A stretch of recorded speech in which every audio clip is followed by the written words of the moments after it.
Welcome to the Z-Truth Podcast, where we have transparent, real, and thought-provoking conversations. Your host is Zykira Casado, the author of 15 social media secrets that pay. So let's get real, get honest, and get started. Hello, everyone. Welcome back to another exciting episode of Z-Truth Podcast, where we bring you transparent, real, unbiased, thought-provoking, and holistic topics. I have a special guest that was recommended by someone that I definitely think is awesome. This young man is an executive director of the S.T.O.P program, which stands for Squad All Boys Academy, I Academy. And what they do is they empower young men within undeserving communities by providing access to mentorships, education, and experiences that will bridge the tech inequality gap, which there is a big one. And to bring him on, I'm excited to share with us all about this amazing program and how we can get hip to it. The one and only Mr. Admiral L.J. Hi, L.J. How you doing? How we doing? Thank you for having me. I'm excited to be here. Definitely. And thank you for your time, for visiting with us. And I'm ecstatic to have you here. So I was introduced to you by one of my good friends, Link Green, the chemist. He is always doing something incredible, especially in the blockchain world and crypto world and all that jazz. And that's what we want to really talk about is how did you guys get connected, and tell us, how did you start the S.T.O.P program?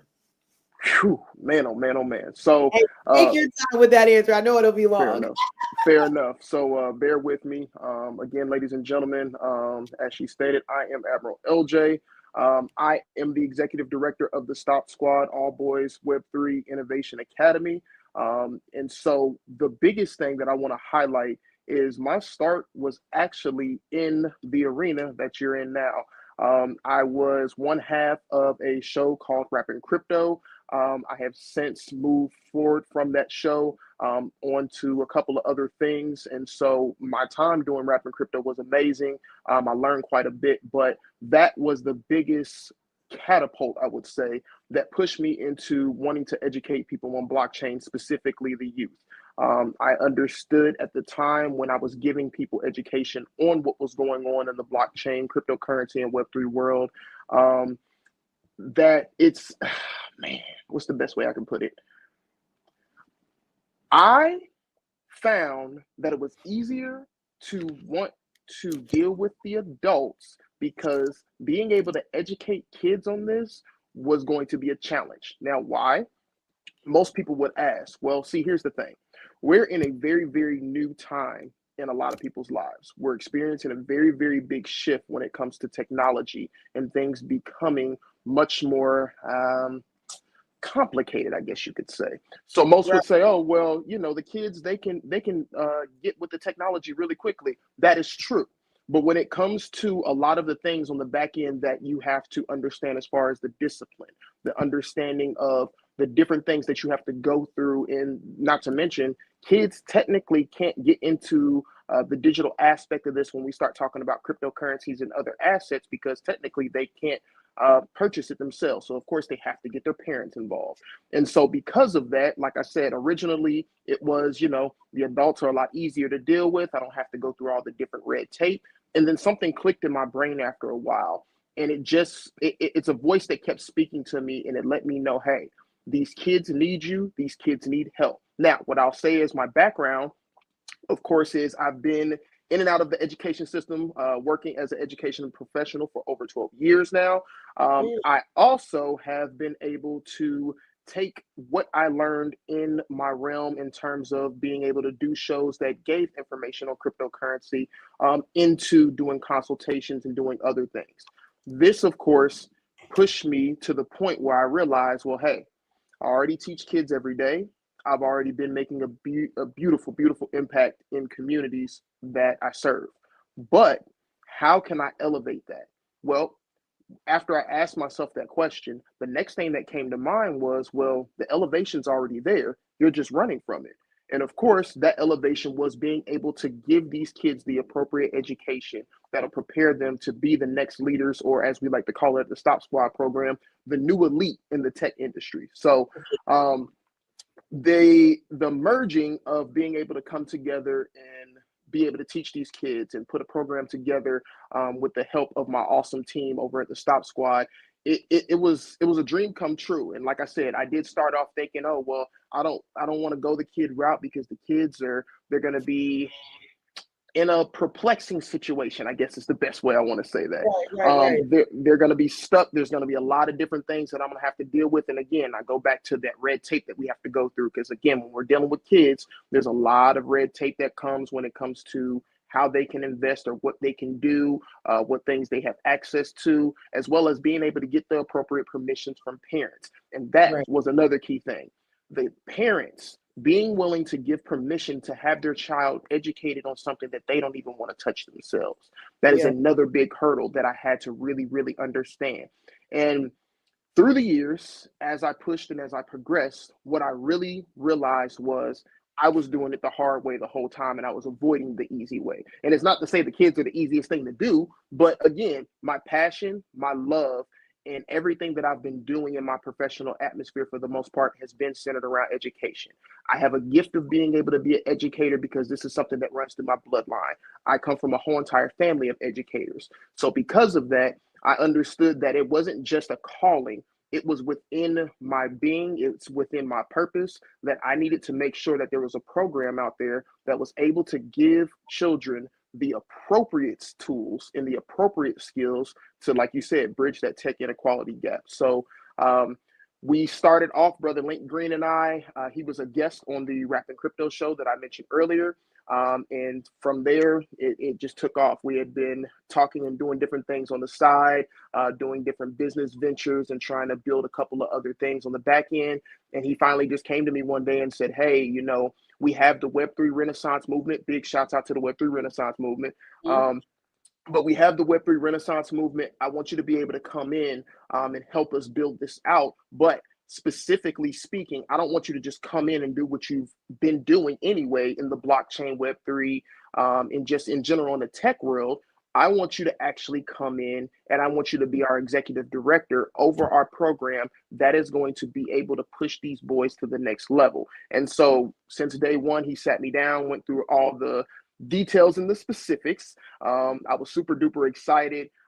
It was my third NDA that I had signed, and anybody who signs NDAs, anytime you're working with a project, you got to sign the NDA. It gives you that extra, not just the exclusiveness, but it gets you super duper excited for what's to come. Because I mean, anything that you're like, hey, I can't tell you too much about it, that it's some big things going on. So with that being said, I hit the ground running. As soon as Link handed the ball over to me, you know, I hit the ground running.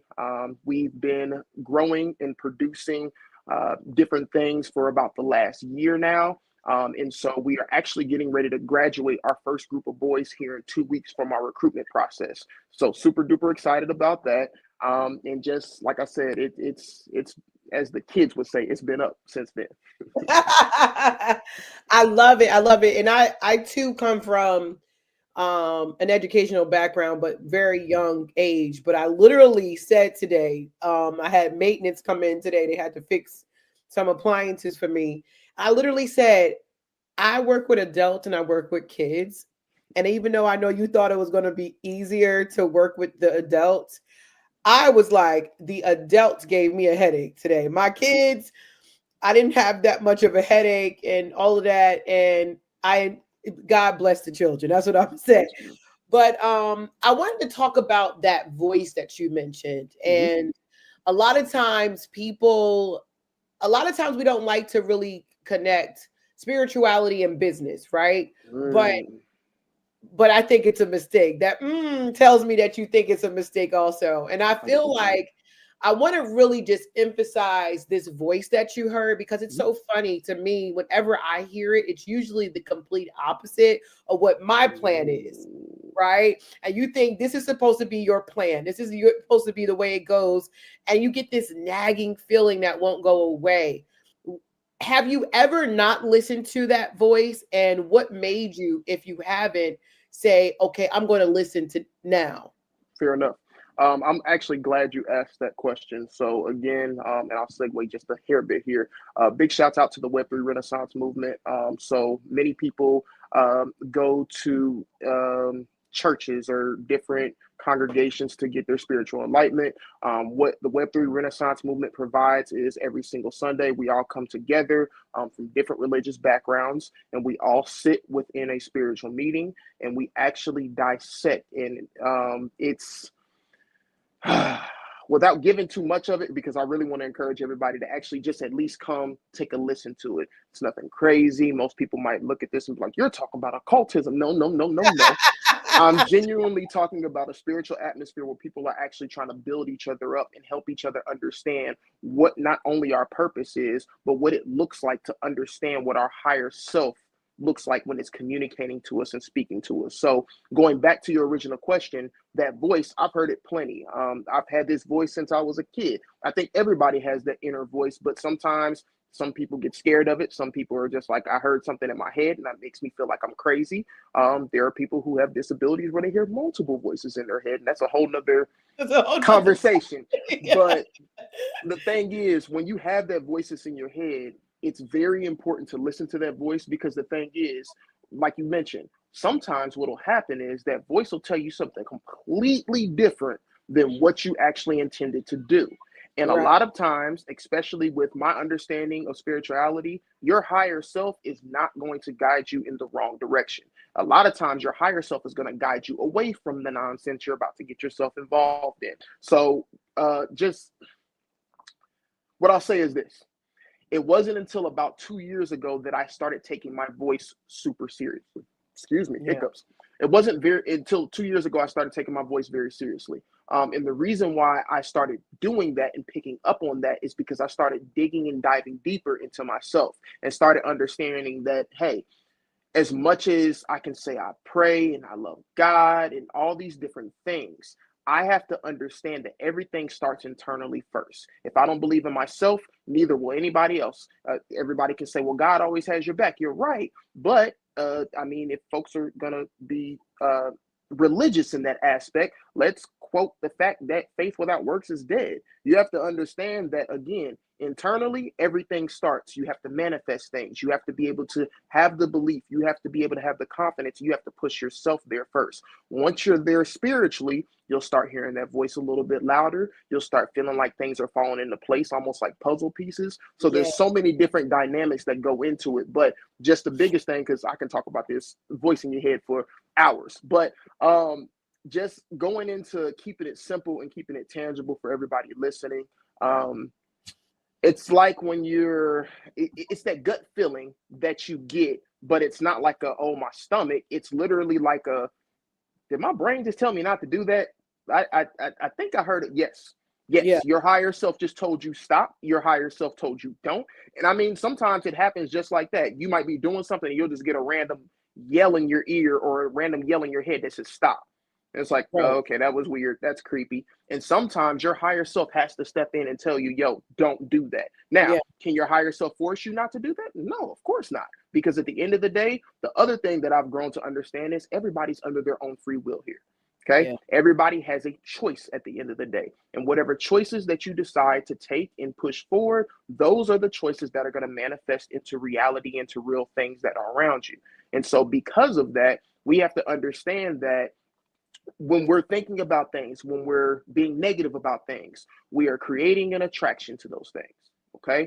And so the more negativity you are pushing out, the more negativity that's going to attract to you. It's like a magnet. The more positivity you're pushing out and the more positivity you're internally manifesting and pushing into the world and giving to other people, that is what you're going to attract. So I truly believe that that voice in my head that a lot of times talk to me is giving me the appropriate guidance that allows me to attract the right things and the things that I truly am trying to manifest in my life. So any of the things that I've said, hey, stop squad. It's going to be it might be, it's going to be the next big thing when we start talking about education and what is there for children when it comes to different things as far as STEAM components. And those people who don't understand STEAM, it's actually what they've modified from STEM. And so now we have science, technology, engineering, arts, and then mathematics. Okay.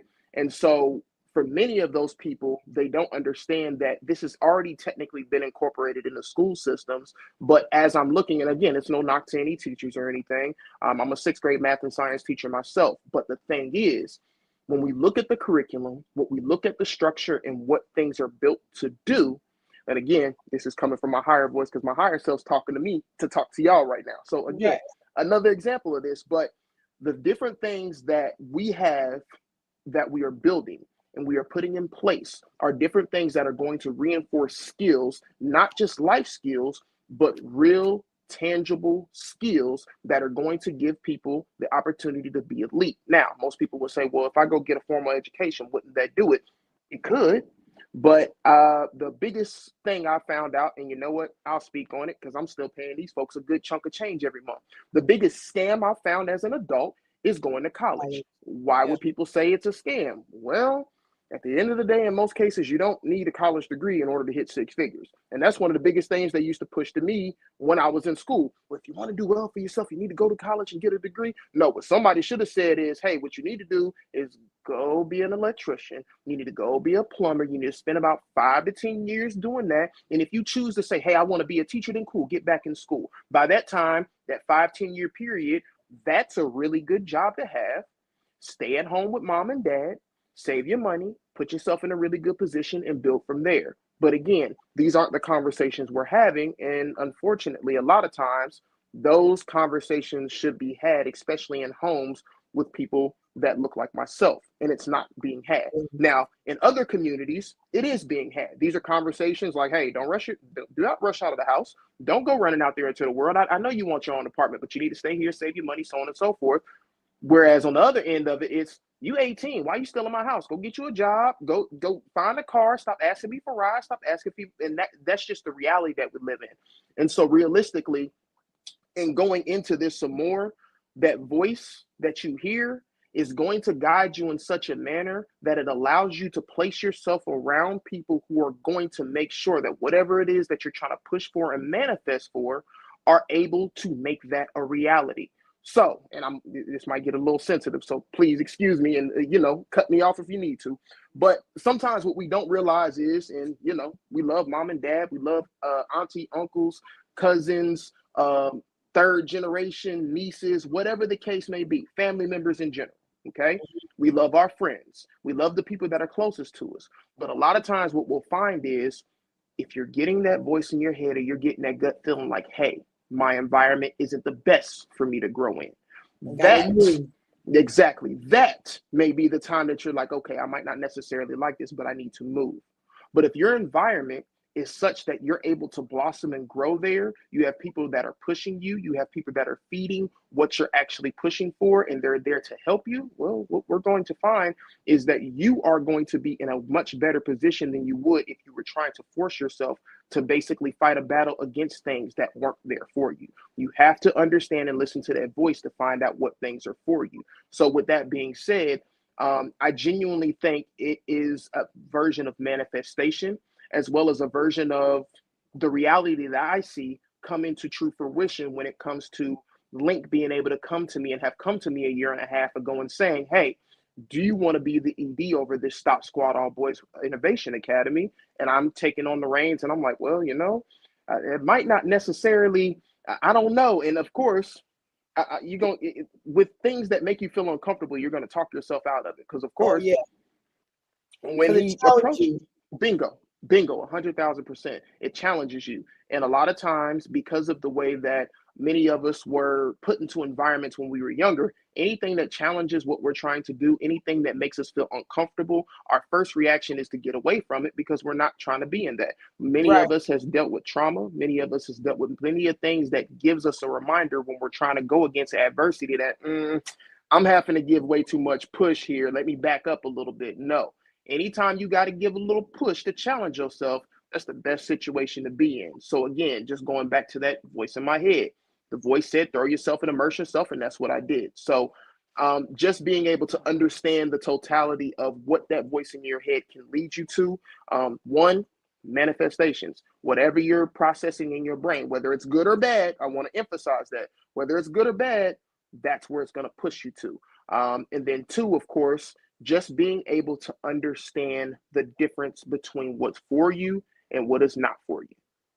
Absolutely. And I love, first of all, it feels like you depicted my journey, to be honest, because number one, I do feel like, and for those of you who are listening that might be like, what do they mean that you can use spirituality in business, right? Mm-hmm. Think of it, that voice is the same voice when you're about to get into a car accident and you react and move to the left to avoid that.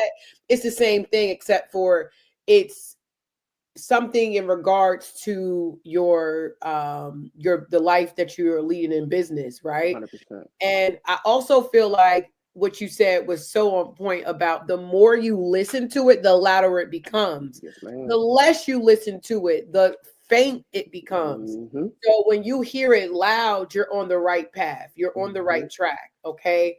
And then lastly, one of the things I was going to say, but I didn't want to interrupt you because I feel like you was on a roll. Oh no, you're good. Most people that do go to college don't make six figures. Yeah. They end up paying back six figures, but right, you're paying them back six figures. And I'm not knocking it. I'm sure there's some benefits, but to pay that much money to a or institution that doesn't guarantee a job, doesn't guarantee what you said, I think that's absolutely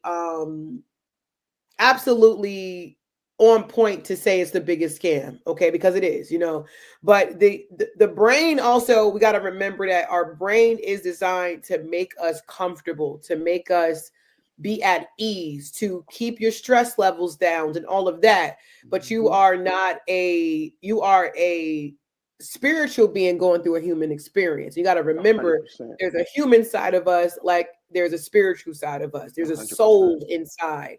And so, you got to remember you are the captain of that ship, because not shit. I said ship, y'all. That's trust me. I got you.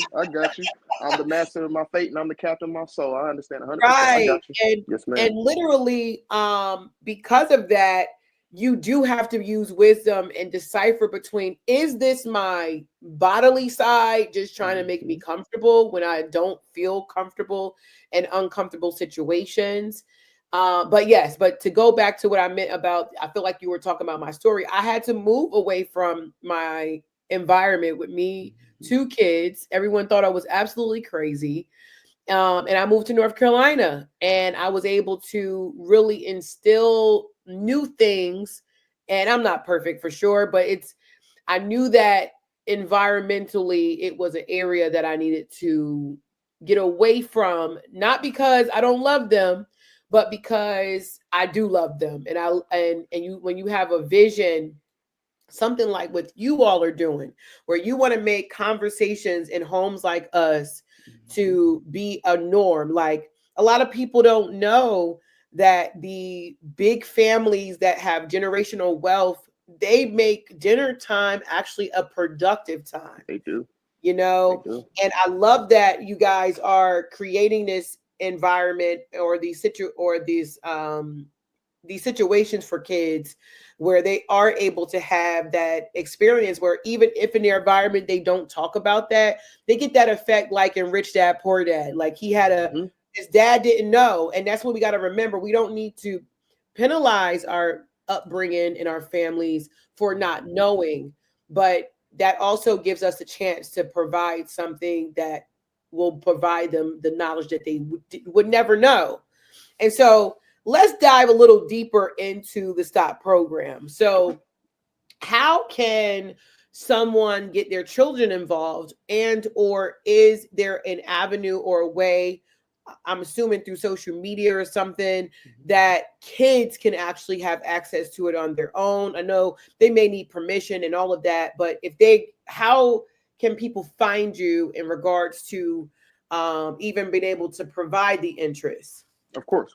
So I will make this super duper simple for everybody listening. First and foremost, you can head over to S.T.O.P Squad. So that's S.T.O.P SQUAD.org. Again, that is STOPsquad.org. You can also email myself. My email is LJ@STOPsquad.org. So LJ, the @ and then STOP SQUAD.org. All right. Now, if you email me and you end up getting a response email from my director of administration, then that is just a formality when it comes out to being able to push out information, communicate with different people, and get our onboarding process going. Because our director of implementation, she is actually the one who heads up our onboarding process. So the biggest thing that I want people to understand is you can go to the website, send me an email and everything, but I want people to actually take the time to do some research. So before they even go to the Stop Squad website, before they even go out and just say, hey, I really want to get involved in a program that's like this, I want people to genuinely do the research on how the world is changing dealing with technology. And then at that point, you then need to think about what you can do to be a change for the world. At that point, then I would tell you to come over, get in contact with us so that you could actually go through the process of getting involved. And the way that that looks for any young man, and I do want to say this, we are taking boys that are between the ages of 9 to 18. There are some exceptions that can be made. So let's just say we got a 16-year-old or a 17-year-old who's coming in and we know they're going to need a couple of years. We're willing to work with them. Or you have an 8-year-old who's really advanced. We're willing to work with them. But everybody has to go through the same 16-week process. No questions asked. It doesn't matter who they are or where they came from. If you're coming into this organization and you're one of the boys who is trying to be a star in training, obtaining power, which is what STOP stands for, that is what you are going to need to do is, one, have the proper mindset, but two, be ready to go through 16 weeks of intensified training. And so, of course, that 16 weeks is split into 2 8-week segments. The first 8 weeks, you go through what we call our STAR recruitment process, which is literally an 8-week process to build your mindset and help you understand what it looks like for you to transform yourself into a star, not just on the scientific standpoint, but on a human psychological standpoint, being able to understand, okay, well, what different things do I need to do for myself, my mindset? What different habits do I need to create for myself in order to actually make myself who I want to be? Again, going back to that manifestation thing, this is a part of that process. So we put the boys through an 8-week process. Once that 8-week process is finished, then they go through another 8 weeks, which will finish out that last 16 weeks. Now, that next 8 weeks is a little bit more hands-on. I shouldn't even say a little bit. I'm kind of undercutting it here, but we'll just say it's a little bit more hands-on. You remind me of my trainer. He'd be like, we're just going to do a little bit today. And then he's like 100 spots later, but go ahead. So yeah, I guess you could technically, yeah, that would be the good context. That's coaching for you. That's coaching for you.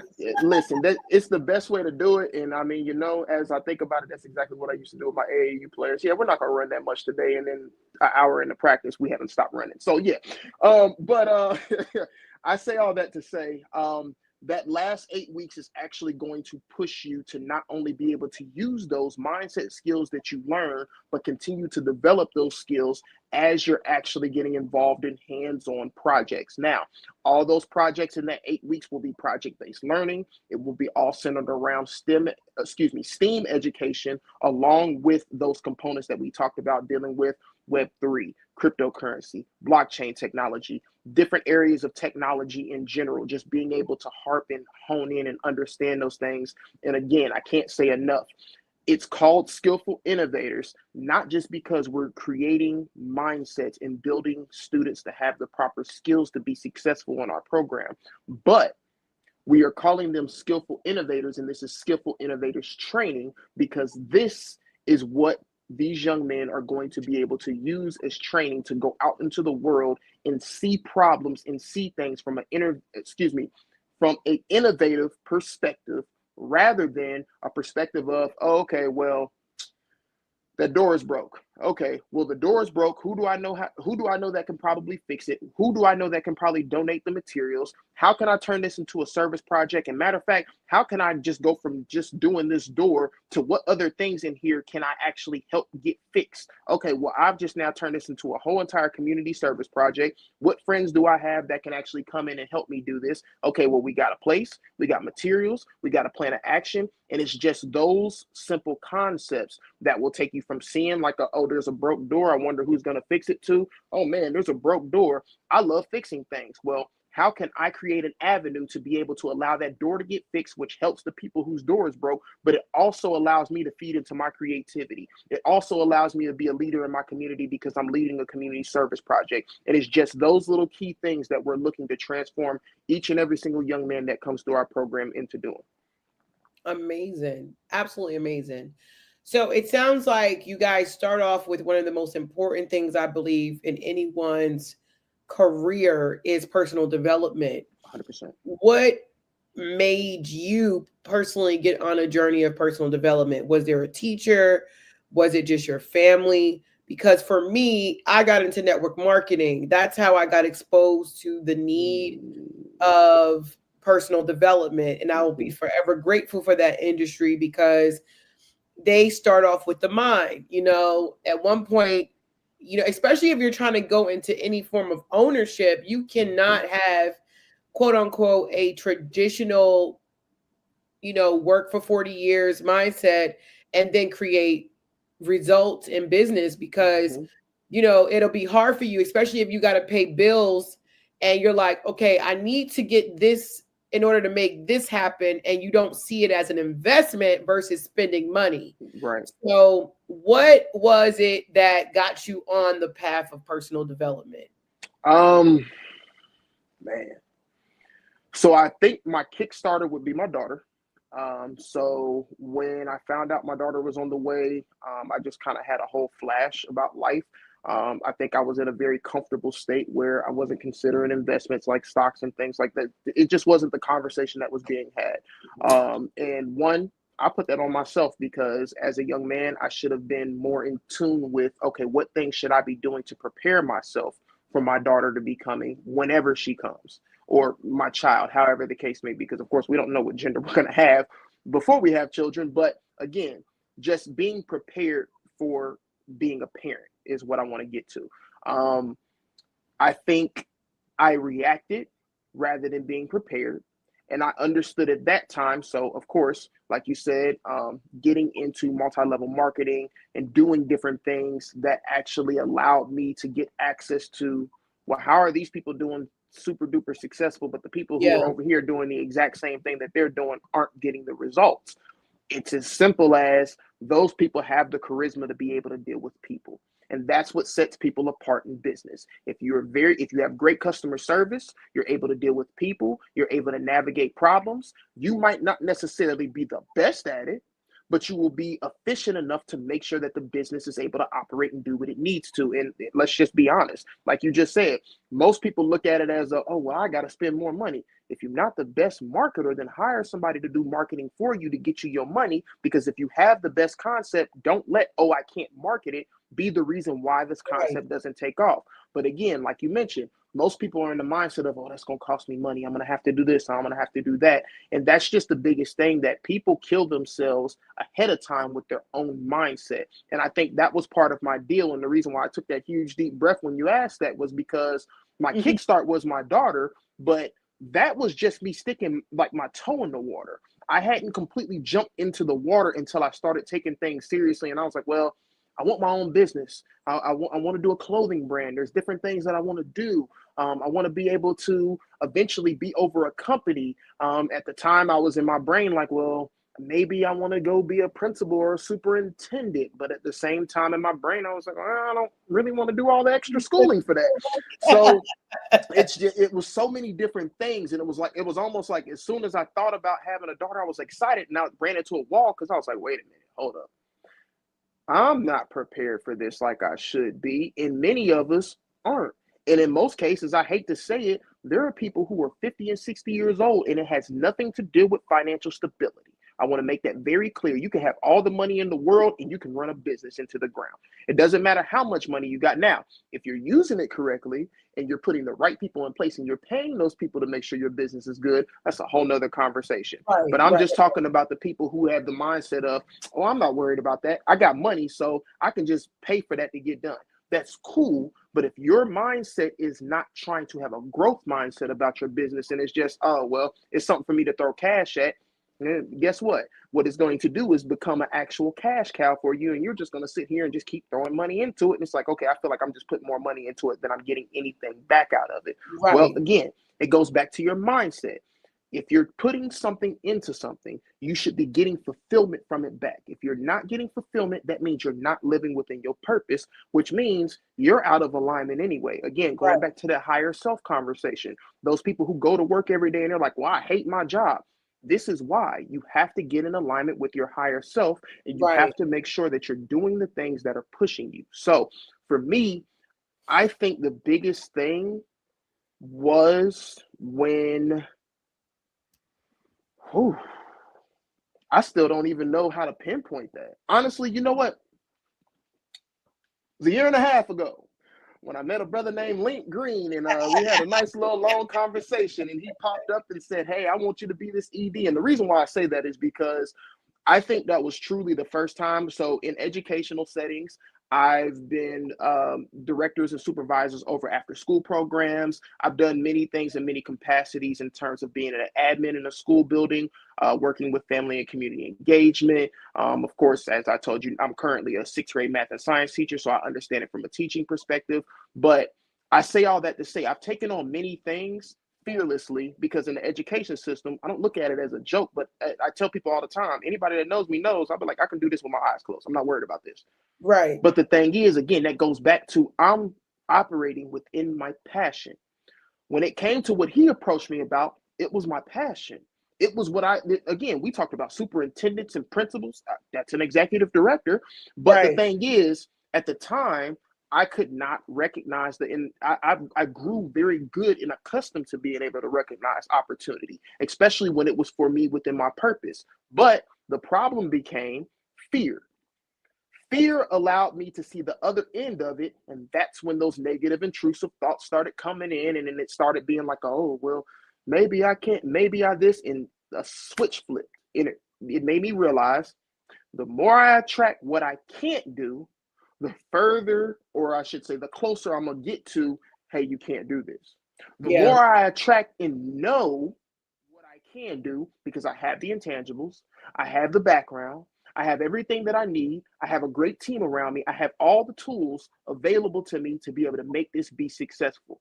What is going to keep me from it being successful? And it was just simply my mindset. So the one thing I'll say is, I think that I was doing well. I think I've had a lot of progression, but me being in this executive director role has catapulted me to a whole new level, especially when it comes to being able to, again, seize opportunity and recognize what is for me and what is not.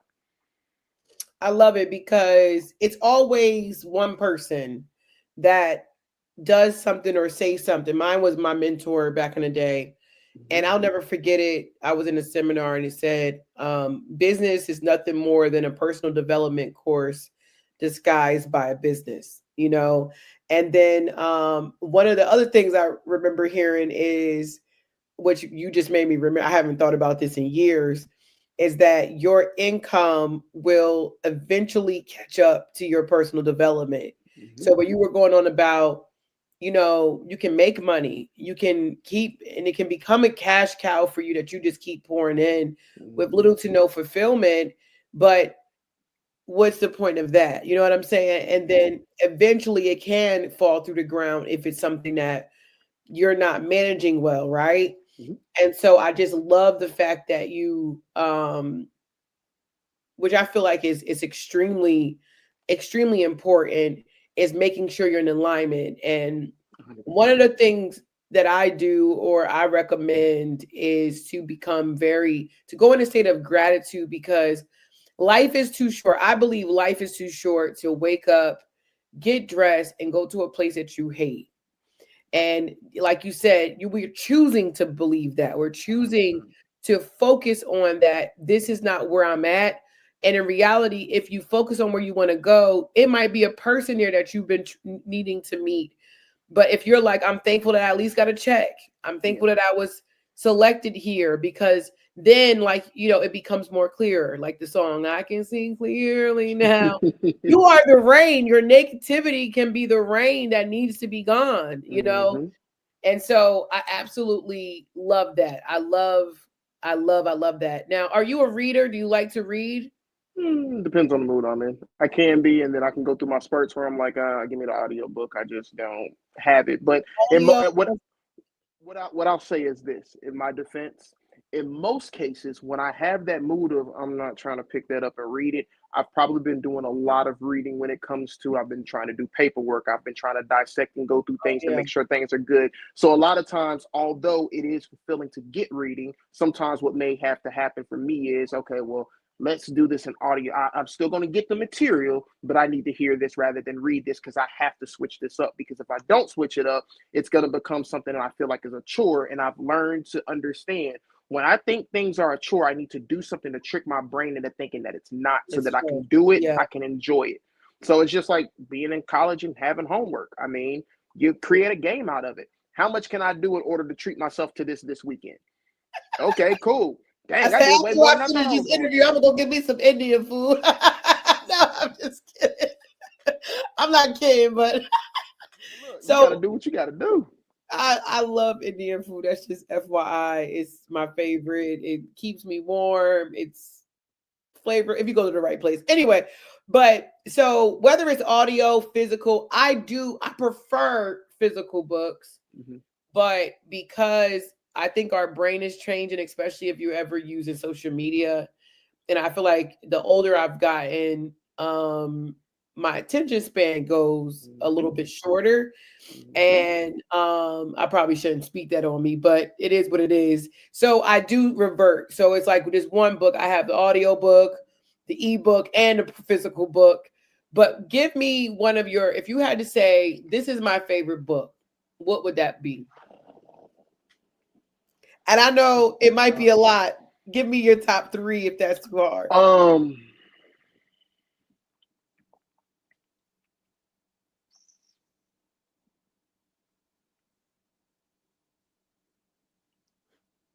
I love this pause.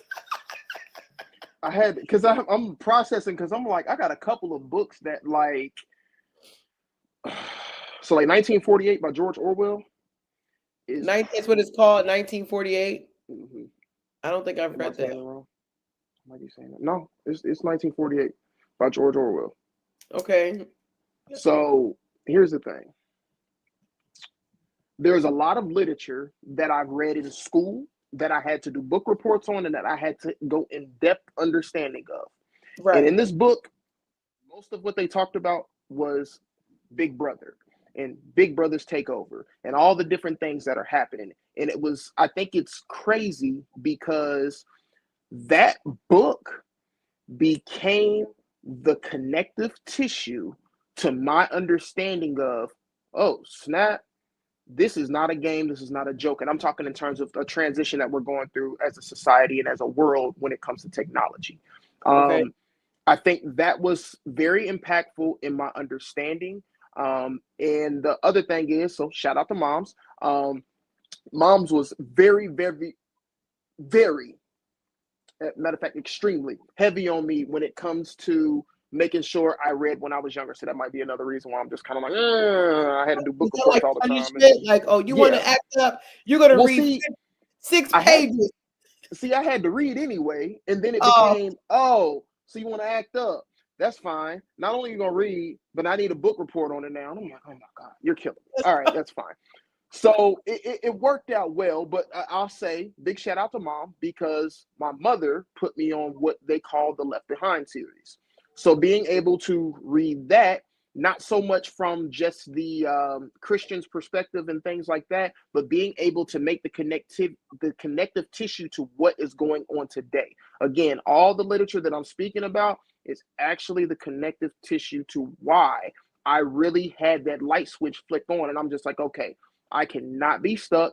I cannot mess up. And not only that, I feel compelled to be able to educate not just myself, my friends, my family, but I need to make sure that I'm able to educate these young kids because these young kids cannot get messed up because it's not necessarily so much misinformation now that people are getting messed up on. It's the fact that they don't have the information in the first place at all. right. So those pieces of literature that I mentioned, They're impactful not because, oh, well, it's just my favorite book, but just because those books truly became the connective pieces that allowed me to completely and totally understand this world is actually going through a change. This world is actually destined to end up in some of these places, and it's not to manifest a dark reality where everything is ruled by one world government and these things, but we'd be fools not to ignore, okay, well, they keep having these conversations about the BRICS organization and all these different things that are going on a worldwide scale. So again, we're fed so much. You brought up social media earlier, and I'm glad we're fed so much when it comes to social media, propaganda. And the crazy thing is we were taught in school what propaganda was. We were taught in school exactly how they get us to believe what they want us to believe and exactly what they push to us to make us emotionally and physically feel things. Well, we take heed to that. When folks watch the news, people get all up in arms. And like I tell people all the time, if you're getting emotional about news, you don't need to be upset about what's going on. You need to be upset if you're not doing something about it. If you're doing something about it, well, guess what? Add that as fuel to the fire. Don't get upset about it because you're going to waste energy. Being upset and being mad, or however people want to describe it, you're wasting energy and putting energy into negativity. Oh, I don't like the outcome of that. Okay, so what positive outcome can I actually create that can offset that? Even if I can't completely change the world, what can I do to offset that? So I definitely feel like that's important. Yeah, I think maybe because social media may be viewed as different than television, but in reality, I don't know your age. I'm about to be 40 this year, but back in the day, I was about to say I just turned 31, so I'm not far off. I ain't that much. I'm not that much older than you. Yes, ma'am. But back in the day, our mentors used to call television the income reducing machine, and now today, your phone is it's to most people hips.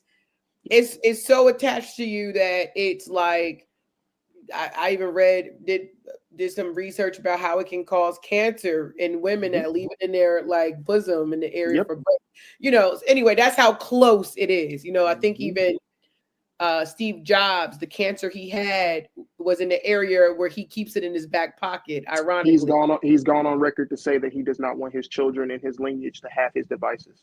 Yes.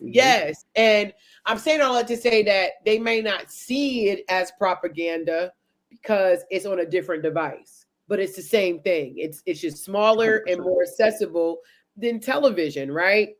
So my question to you, because you're in technology, has technology been more of a benefit or more of a disadvantage for people and as humans?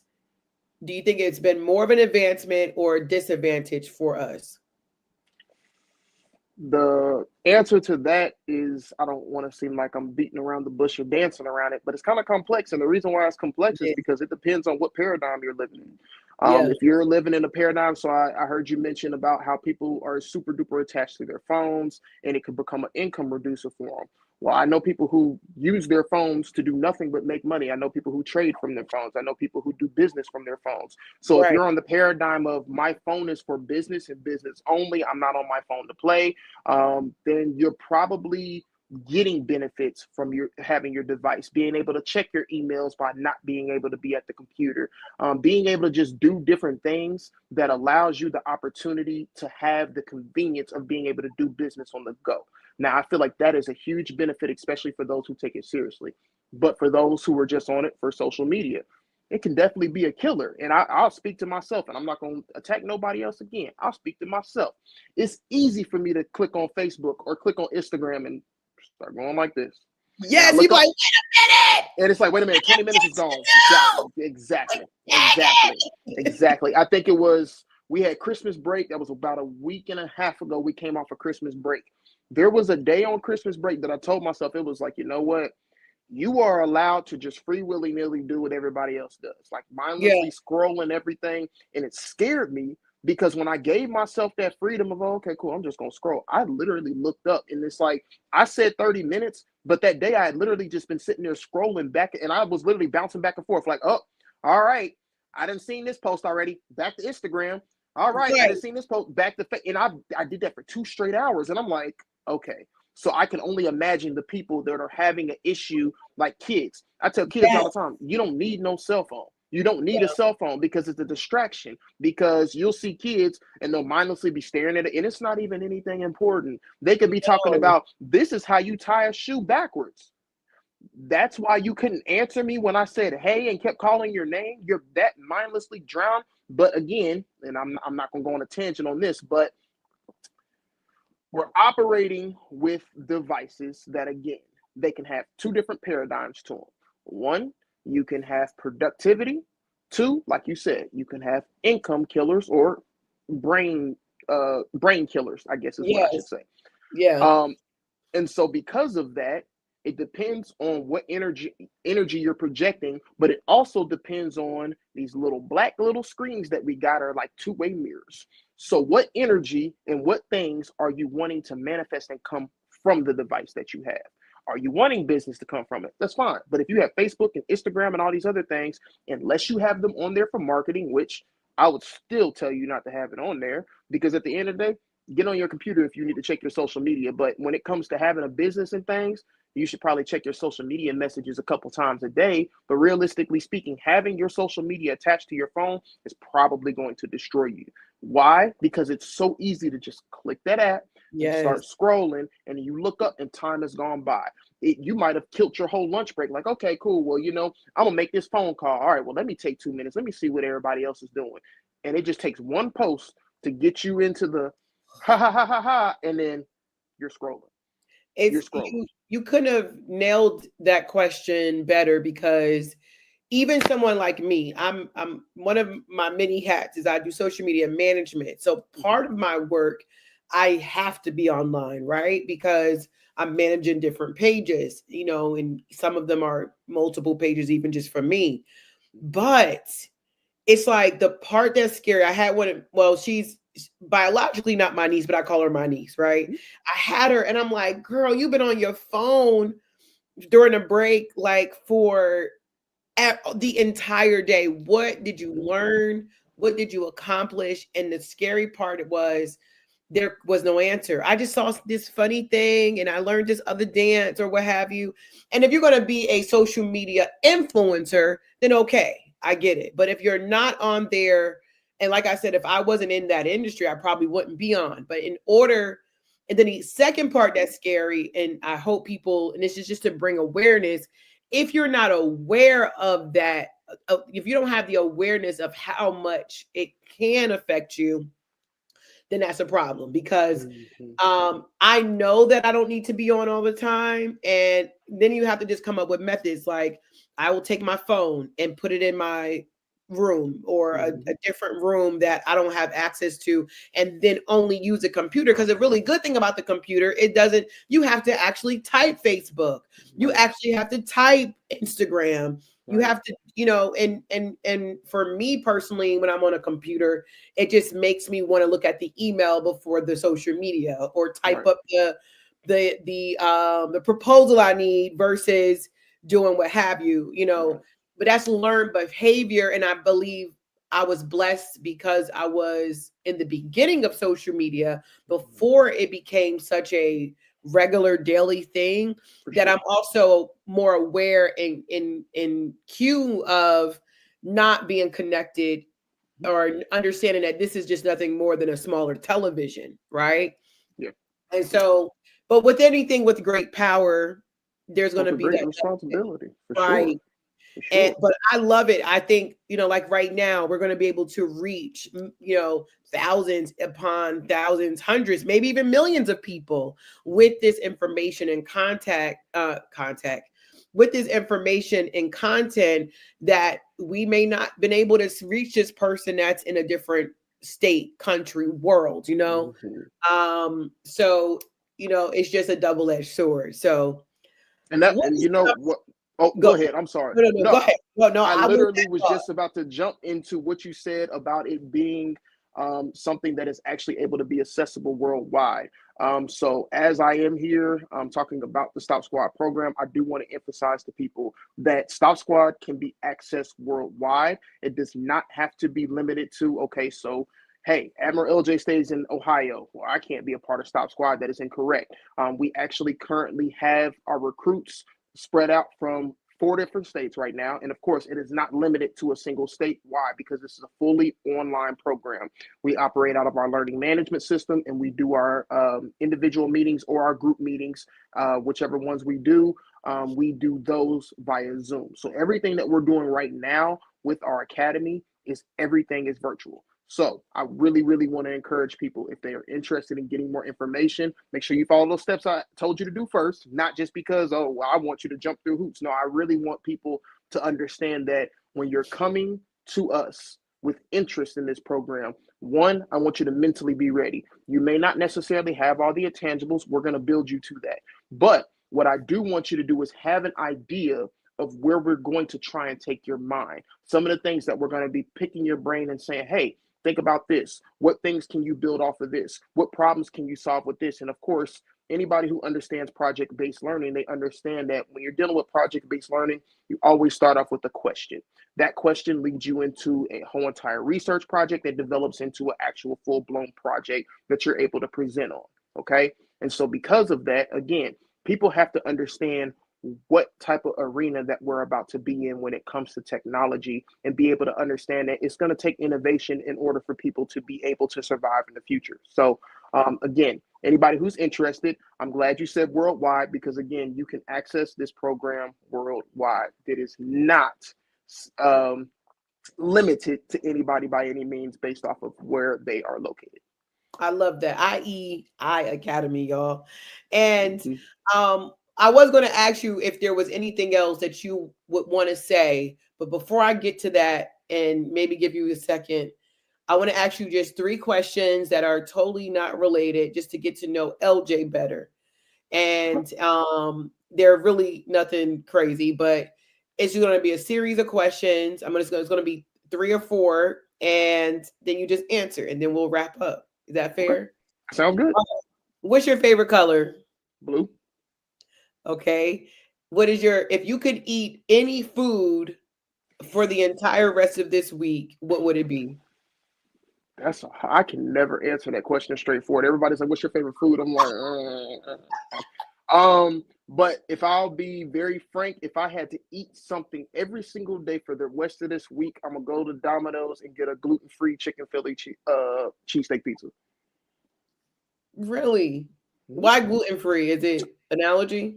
So no, it's actually not. I was introduced to gluten-free foods. I was like, ew, why would I eat that? And I promise you, every pizza place I go to now, I don't get anything but gluten-free pizza. One, what I'll say is this: although gluten-frees that you get from Domino's, they come in a small. I literally get a small pizza, eat the whole thing, and I don't feel, oh, you know how you eat a pizza and it's like, oh my God, like I ate like 6 slices, like I want to go to sleep, I'm stuffed. I can eat that whole pizza. I don't feel sluggish. I don't feel stuffed. And I've really been trying to watch what I eat nowadays. So one of the biggest things is being able to make transition into food groups that are going to actually benefit me. And so the gluten-free pizza has definitely done that. So yeah. That's what I literally brought pizza for my daycare babies today because we had a birthday, and I didn't eat any of it for that reason, because of the sluggish, slow, bloating, all the reaction. Anyway, that's good. Okay. Try gluten-free. It'll help. I will try it. I didn't even know that was an option there, but as you were saying it, I do remember seeing gluten-free, but you don't think to press it. So I asked favorite color. Okay. Sweet or savory? You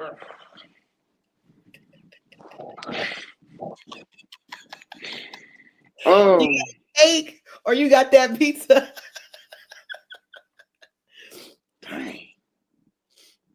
Sweet or savory? We're going I lived in Georgia way too long. I'm a sweet tea junkie, so we're going to take sweet. Sweet. Okay. Last question. If you can be and get all your stuff done, but you can be in anywhere in the world right now, where would you go for vacation? Man.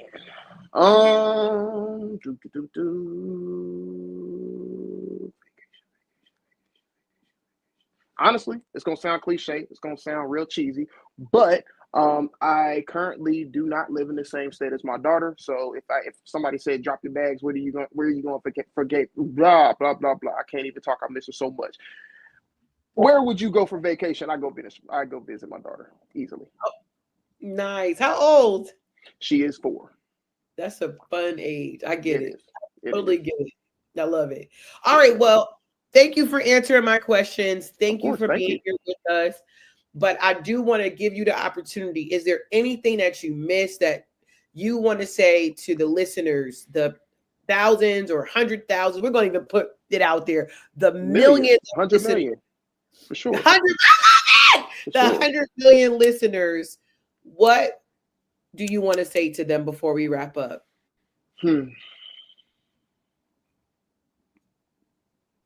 We talked about that voice earlier. So number 1, follow your voice.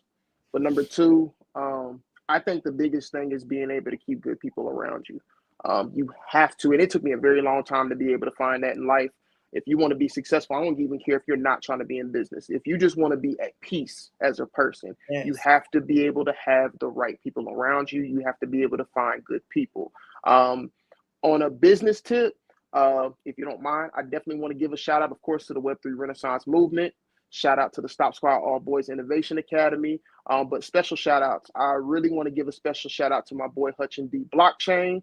That brother there has been able to help me get into the whole entire threshold of what is going to come into the future. He helped me actually get my basic understanding of what was going on with all of this.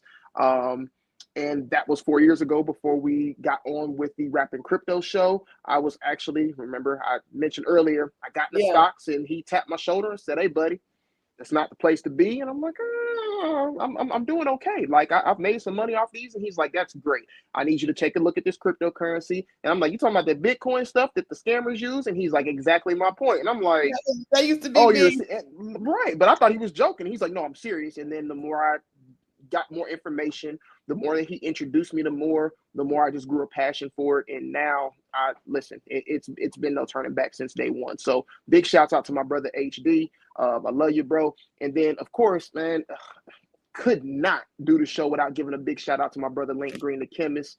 That brother is amazing. If anybody doesn't know about Link, you got a lot of catching up to do. So what I would encourage everybody to do is head over to Web3M3. Yep. Web3m3.org. Go ahead, get all the information you need about the Web3 Renaissance movement. That'll contain information about Link Green. It'll contain information about myself, as well as all the other thought leaders that are a part of the movement. So super duper excited to be a part of the movement. Big shouts out to the family over at the Web3 Renaissance movement. And I'm super excited. I'm super duper excited for what the future holds. And definitely we appreciate you coming on. Link was a previous guest. He's a guest on everything that I do for real. And definitely appreciate him. We love you, Link. And before we get out of here, just want everyone to know you can catch this episode at 12 p.m. on Sunday. We have platforms on every platform that you can think of, but our full episodes are on YouTube, Spotify, as well as Apple Music and Amazon Music. So check us out. I want to give a shout out to my 2 sponsors, which is Make Gangs and Not Excuses. Definitely book with James Sanders. He's my he's my physical trainer. Yeah. And he is a psycho, but if you want psycho results, you will definitely get them with him. And then after you have those intense sessions and you need to check out Relax Tune Spa in Litchford Village in Raleigh, North Carolina, they have incredible massages at incredible rates. So definitely check them out. And with that being said, one of the things that I want to wrap up with that you said, which I loved, and I think it might have left me. Anyway, I'll maybe make this a blooper. But I want to thank you so much, Admiral, for being here. Just give me 1 second while we wrap up. And until next time, y'all, love, peace, and hair grease. Bye. See y'all. Thanks for tuning in to the Z Truth Podcast. We hope today's episode gave you value and something new to think about. Don't forget to subscribe, leave a review, and join the conversation by following us on all platforms. Sharing is caring, so do us a favor and share it with someone who needs to hear the truth.